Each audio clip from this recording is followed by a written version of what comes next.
شروع اللہ کا نام لے کر جو بڑا مہربان نہایت رحم والا ہے۔ حامیم، اس کتاب روشن کی قسم کہ ہم نے اس کو ایک مبارک رات میں نازل فرمایا، ہم تو خبردار کرنے والے ہیں۔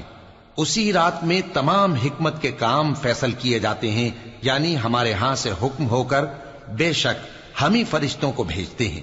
یہ تمہارے پروردگار کی رحمت ہے، وہی تو سننے والا ہے، جاننے والا ہے۔ آسمانوں اور زمین اور جو کچھ ان دونوں میں ہے سب کا مالک، بشرطے کہ تم لوگ یقین کرنے والے ہو۔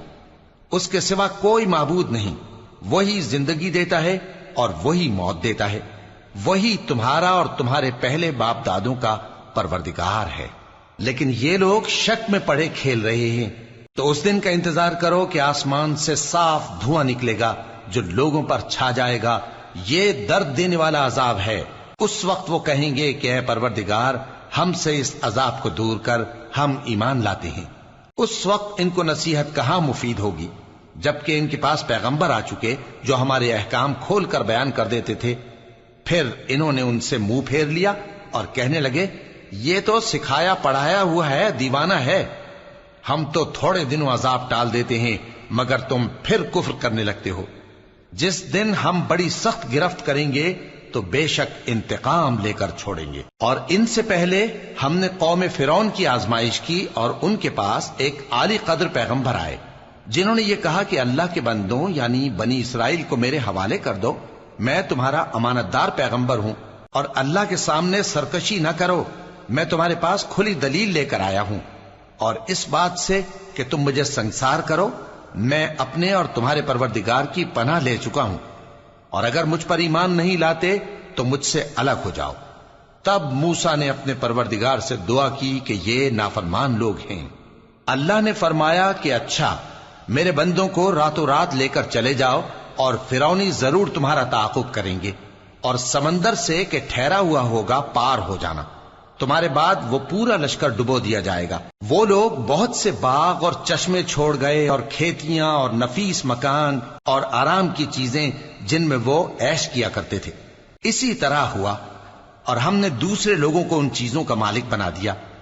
پھر ان پر نہ تو آسمان اور زمین کو رونا آیا اور نہ ان کو مہلت ہی دی گئی، اور ہم نے بنی اسرائیل کو ذلت کے عذاب سے نجات دی، یعنی فرعون سے۔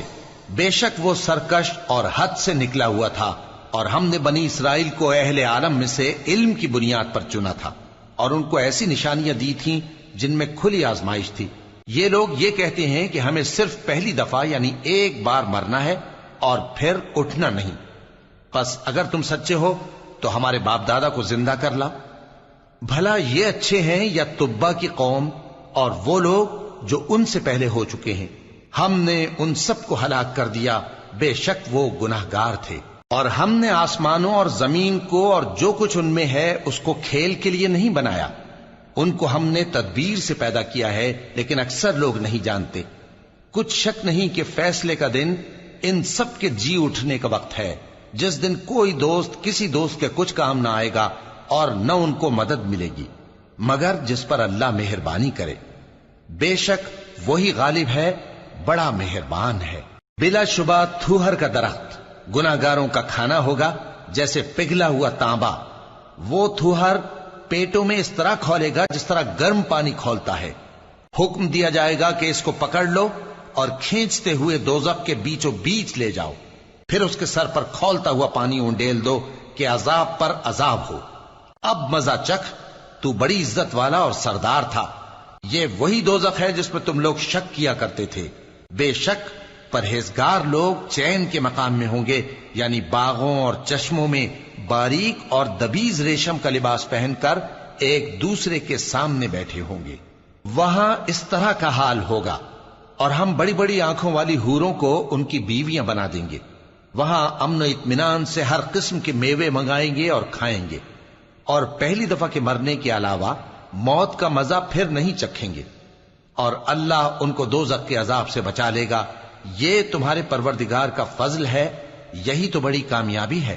ہم نے اس قرآن کو تمہاری زبان میں آسان کر دیا ہے تاکہ یہ لوگ نصیحت حاصل کریں۔ پس تم بھی انتظار کرو، یہ بھی انتظار کر رہے ہیں۔